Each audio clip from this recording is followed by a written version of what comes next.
স্বপ্ন দেখো, দেখি তোমাকে জাতীয় দলে কে ব্যাক করায়। যার জন্য জাতীয় দল থেকে চলে আসছো বের করে দিছে, আমি চাইছি তুমি জাতীয় দলে খেলো, ঠিক আছে? মানুষ কি খেলতে পারতো না? তুমি কি এমনি একা একা খেলতে পারতা না? ওইভাবেই খেলতে হবে, কারো জামাই হয়ে, কারো পায়ের নিচে থেকে। তুমি পায়ের নিচে থাকবা কেন বলো? আমি তোমাকে কত লাভ করি, চাই তুমি আরো উপরে ওঠো। তুমি কি কি চিন্তা করো, করতে থাকো। আমি অ্যাজ এ ফ্রেন্ড হিসেবে ছিলাম, হ্যাঁ হয়তো অনেক ডিপলি চলে গেছিলাম আমরা, কিন্তু তুমি কি করলা? ফ্রেন্ডশিপটাও রাখলাম, আমার কষ্ট এই জায়গায়। এতদিন শুনছি মানুষ প্রেমের নাটক করে, কিন্তু তুমি ফ্রেন্ড, ভালো ফ্রেন্ডের নাটক করে আমাকে হার্ট করলা। আমি এতটাই পাপ করে ফেলছি। হ্যাঁ, আমি তোমাকে এটা বলছি যে আমি 3-4টা বা হাইস্ট 2টা মুভি করব, করে আমি দেশের বাইরে চলে যাব, যা করার আমি করব, তুমি চুপচাপ থাকো। হয়তোবা আমার বাপ দাদা প্রেসিডেন্ট ছিল না, আমার নানি হয়তোবা মন্ত্রী না, আমার দাদি হয়তোবা মন্ত্রী না, আমার বাপ হয়তো মন্ত্রী না, তোমাকে আমি হয়তোবা তুমি যে ক্যারিয়ারের কথা চিন্তা করতে সে ক্যারিয়ার দিতে পারবো না। কেন? কিন্তু আনুষ্কা কি দেয় নাই? ভালোবাসা দেয় নাই বিরাটকে? ক্যারিয়ার দিছে, ক্যারিয়ার এস্টাবলিশ করছে। উল্টা উল্টা বিরাট কোহলিকে বিয়ে করছে জন্য আনুষ্কার লাইফে আরো বেশি বেশি অনেকগুলা মুভির অফার পাইছে। কি কি চিন্তা করো তুমি? এইসব করতে থাকো।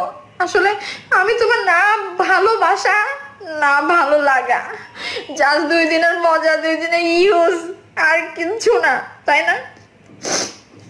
সরি, ইউজের কথা বলবো না, কারণ মজা তুমিও পাইছো আমিও পাইছি, ঠিক আছে? আর একটা কথা, সেটা রাগ করে বলছি যে কি বাবার পছন্দ বিয়ে করব, ঠিক আছে? কেন? ইচ্ছা করলে কি করা যাইতো না? আমি তো বলি নাই বিয়ে করতে হবে 4-5 বছর পরে, 6 বছর পরে। আমি তোমাকে কি বলছি? ওয়েট করার জন্য।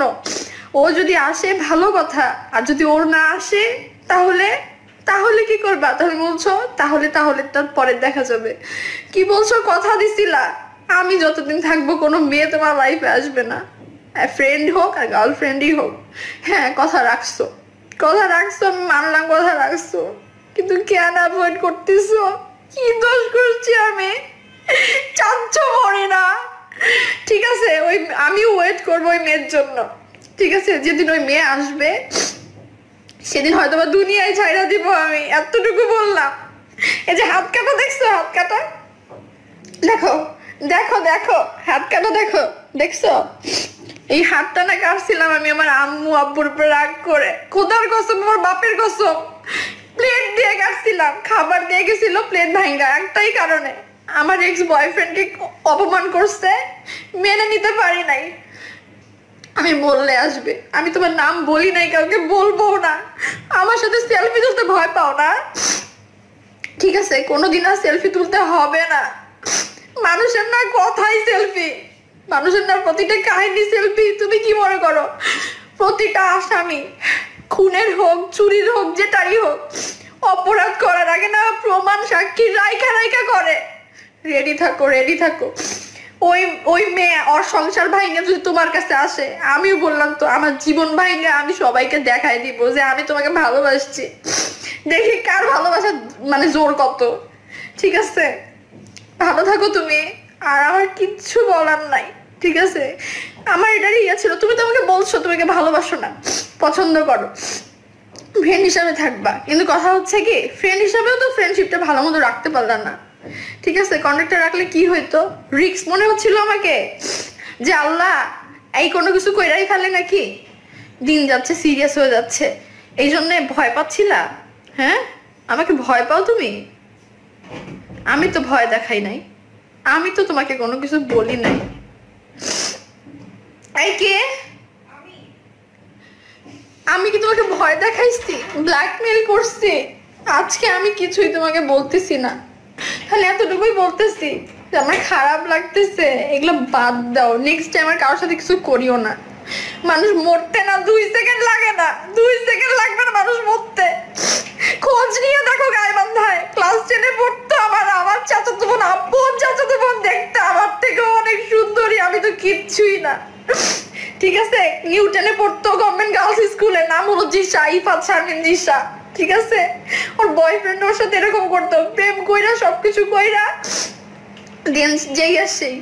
ঠিক আছে, মেবি মানে জানি না কি হয়েছে, বাসা জানাজানি হয়েছিল, চিল্লাচিল্লি করছে, বাসা থেকে বের হতে দেয় নাই, ঘরের দরজা বন্ধ করেছিল, সবাই জানতো যে এমনি হয়তো পড়তেছে। সন্ধ্যা 7টার দিকে ফাঁসি দিছে আমার আপন চাচাতো বোন। আমরা খানকি ব্যবসা ফ্যামিলির মেয়েরা, ঠিক আছে, যে কারোর সাথে শুয়ে কাউকে ভুলে যাব, এত ইজি না সব কিছু। ঠিক আছে, বলতে পারে নাই, ও মারা গেছে না। ঠিক আছে, সেই পর্যায়ে সেই লেভেলে হয়তো কাউকে যে ভালোবাসি নাই, কিন্তু তুমি সেই লেভেলে নিয়ে গেছো আমাকে, ভালোবাসতে বাধ্য করছো না। ঠিক আছে, আর এখন এরকম কেন করতেছো? প্রেসিডেন্টের মেয়েকে বিয়ে করবা, কেরিয়ার করবা, কেরিয়ারটাই বেশি হয়ে গেল। ঠিক আছে, কেরিয়ার করো, আমার তো কোনো কেরিয়ার নাই বলো। আমার কিংবা যারা আমাকে মুভির অফার দিছে তাদের দাম আছে? মুভি করতে কে টাকা লাগে? নাই তো কেউ না। আমি তো এমনি কি বলবো, ফকিরের মেয়ে, রাস্তায় আমার জন্ম। ঠিক আছে, কোনোদিন এস্টাবলিশ, কোনোদিন অ্যাক্ট্রেস হইতে পারতাম না তো, না কোনোদিন 2টা টাকা হাতে তুলে দিতে পারতাম না হাজবেন্ড হিসেবে, যে নাও।